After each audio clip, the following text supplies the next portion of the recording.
Meu nome é Mariana Lopes e serei a sua professora de Biologia na área de Ciências da Natureza e suas tecnologias. Na aula de hoje, nós vamos conhecer algumas teorias sobre a origem da vida, suas hipóteses, pensando também no norteamento dela, das suas ideias e seus principais experimentos e os cientistas que auxiliaram em todo esse processo. Então vamos lá? Bom, para a gente poder dar início, eu queria fazer uma brincadeira com vocês. Então, eu vou explicar alguns experimentos que eu tenho certeza que vocês conhecem e com base na minha explicação, vocês já vão olhando e decifrando o que é. Se ele é geração espontânea ou abiogênese, ou um experimento de Redi, ou o experimento de Needham e Spallanzani, ou o experimento de Pasteur, tudo bem? Então, conforme eu for falando, vocês vão tentando descobrir. Então, o primeiro experimento que eu vou conversar com vocês é justamente um experimento onde eles acreditavam que os primeiros seres vivos teriam se originado de uma matéria morta. Ou seja, de um pedaço de pano, ou de um acúmulo de ratos e roedores, ou através de um acúmulo de trigo, onde esses roedores estavam presentes, enfim. Essa grande ideia acabou surgindo bem numa época de peste negra. Então as pessoas, quando olhavam aqueles camundongos, aqueles ratos saindo, elas falavam, meu, de onde que está surgindo tudo isso? E aí alguns cientistas tiveram a ideia de falar, opa, isso pode então ter um significado grande. Será que os primeiros seres teriam se originado aí de alguma matéria morta? Então a gente sabe que esse experimento, eu sei que você já deve ter descoberto, é justamente a teoria da geração espontânea, ou também conhecida como abiogênese, onde eles acreditavam que de uma matéria morta poderiam se originar vida. A gente sabe que essa teoria de abiogênese ela já foi quebrada depois de muitos anos, a partir do momento que descobriram que na realidade todo ser vivo, para existir, ele precisa ter um outro vivo para que dê aí uma geração prolongada. E aí é por isso que a gente fala que a teoria da abiogênese ou da geração espontânea, ela caiu por terra, ficando conhecida então como teoria da biogênese e não mais a biogênese, ok? Então esse é o primeiro. O segundo que eu vou mostrar para vocês, que eu acho que esse vai ser, vocês já estão olhando para a figura e já estão adivinhando o que é. É justamente um experimento onde ele vai mostrar alguns frascos que tem meio que um formato de um pescoço de cisne. Então esses frascos, eles acabaram comprovando que você tinha alguns tipos de micro-organismos que apareciam quando não tinha um processo de fervura. Ou seja, os cientistas começaram a perceber que a partir do momento que eu tinha um líquido, um caldo nutritivo aberto, esse líquido ele podia conter a presença de alguns micro-organismos, mas a partir do momento que ele passava por um processo de fervura, esses micro-organismos eles não apareciam tanto.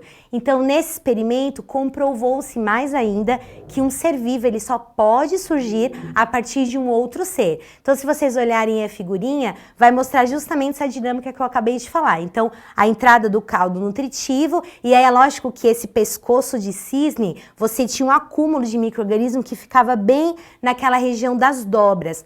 Quando esse cientista ele quebrou esse pescoço de cisne que a gente fala, esse frasco, ele começou a perceber que tinha seres que estavam lá e sobrevivendo naquele ambiente, menos no caldo nutritivo por conta da fervura. Esse experimento, que eu acho que você já descobriu, é justamente o experimento de Pasteur, onde ele descobriu que, além dos seres vivos, eles nascerem de outro vivo, você também poderia ter ido em vários locais, porém, quando tinha processo de fervura, eles desapareciam, eles não estavam mais lá.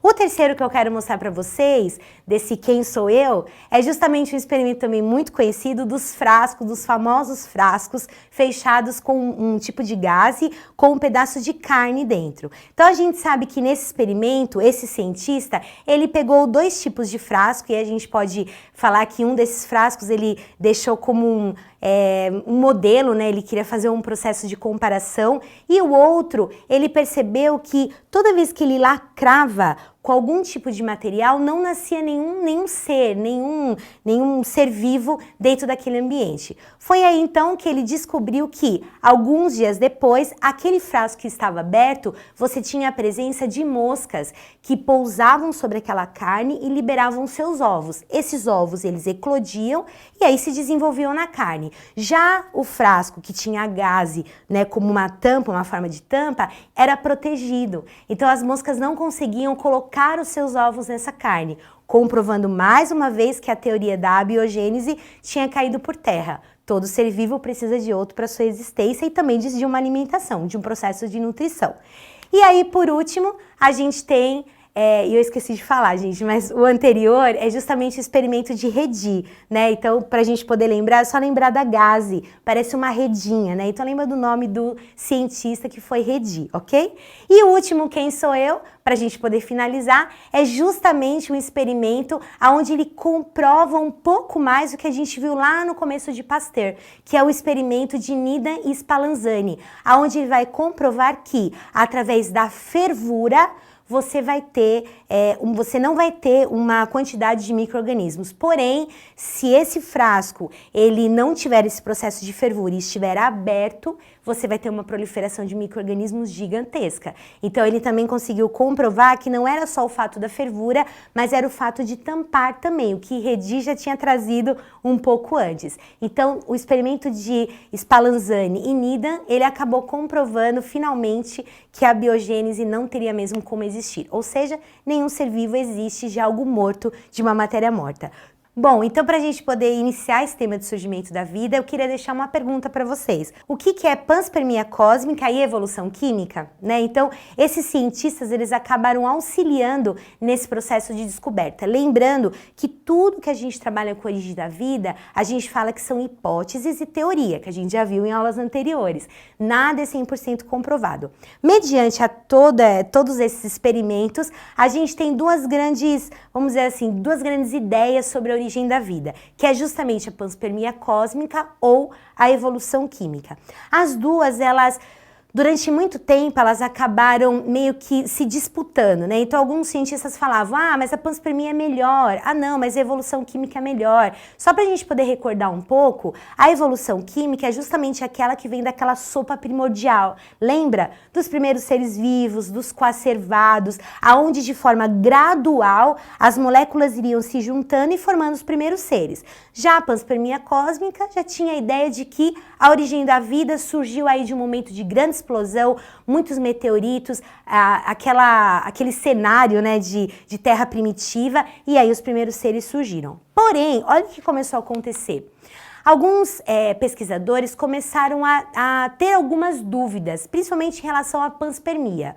Por que eles tinham essas dúvidas? Primeiro, porque eles achavam que essa teoria ela era muito frágil. Não era uma teoria que tinha uma força ou que garantia alguma coisa. Não tinha muitos dados a respeito disso. O segundo aspecto era a forma dos organismos. Então já se sabia que naquela época você tinha organismos chamados extremófilos. Depois você pesquisa aí no seu Google a figurinha desse bichinho. Os extremófilos eram aqueles seres que eles conseguiam se adaptar em temperaturas muito extremas. Só que aí os pesquisadores começaram a pensar assim, bom, como é que será que esses extremófilos então conseguiram sobreviver de uma viagem espacial?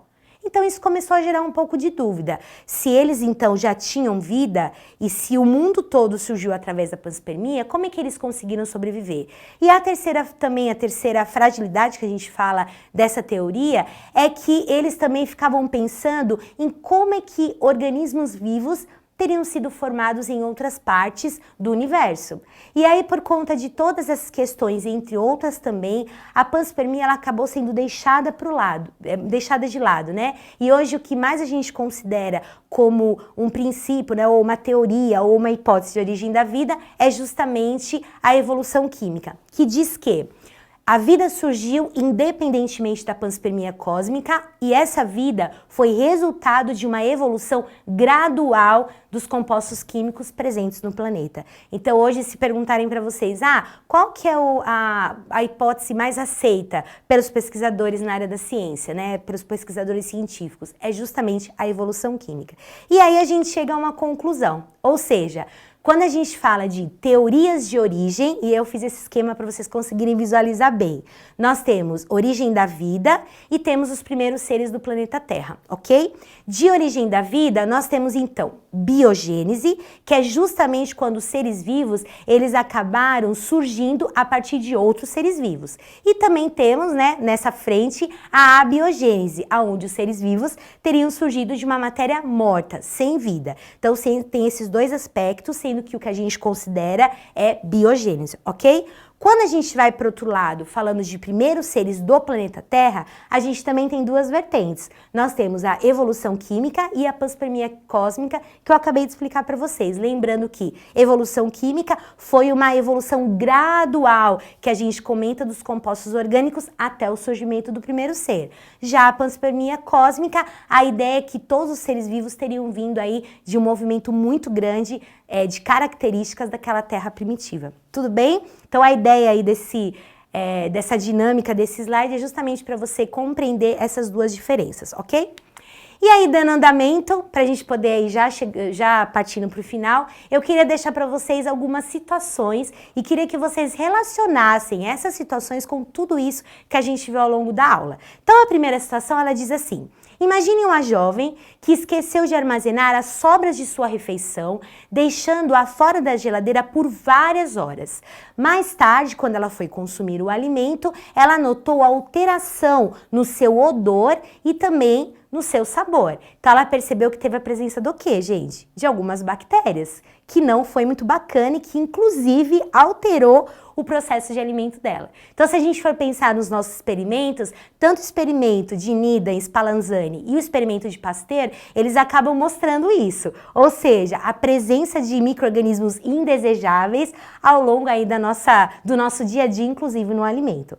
A segunda situação, ela diz assim: uma estudante, movido pela curiosidade, descobriu que lá no passado, cientistas tentaram criar um ser vivo por meio de experimentos e tentou fazer a mesma coisa, misturando roupas sujas com trigo. Após alguns dias, havia filhotes de ratos no local. Ou seja, essa situação, ela mostra um pouquinho do que a gente viu lá na teoria da biogênese, que os seres vivos teriam surgido de uma matéria morta, ok? E a gente sabe que qualquer inseto ou roedor ou animais que a gente considera como pragas, eles aparecem em vários ambientes do nosso dia a dia. E a terceira e última situação: imagine um vídeo de uma rede social que mostrou um cientista que aqueceu a água num recipiente e nessa água ele acrescentou um pouco de oxigênio puro. Posteriormente, ele obteve o surgimento de alguns micro-organismos. Lembrando que quando a gente fala da introdução de oxigênio, a gente sabe que lá nos experimentos que a gente estudou no começo dessa videoaula, o oxigênio ele está presente no nosso ambiente externo. Ou seja, automaticamente ele vai ser inserido se não tiver com tampa ou se não tiver nenhuma presença de fechamento, eles acabam se proliferando. E aí eu deixo até um teste para você em casa: se você pegar um pouquinho de água e colocar farinha de trigo e deixar exposto aí na sua casa, deixa ficar um dia inteiro, uns 2 dias, você vai perceber que essa mistura de massa, depois de algum tempo, ela vai começar a ter odor e ela vai fermentar sozinha, sem você colocar fermento. Faz esse teste. Isso porque esse experimento a céu aberto, né, ou seja, sem nenhuma proteção, ele acaba também captando não só oxigênio, mas outras partículas químicas que ficam soltas no ar, ok? E para finalizar, eu queria deixar uma frase para vocês de Leonardo da Vinci que diz assim: aprender é a única coisa de que a mente nunca se cansa, nunca tem medo e nunca se arrepende. Eu deixei mais materiais para vocês na plataforma do Saiba Mais. Aproveite, bons estudos e até a próxima!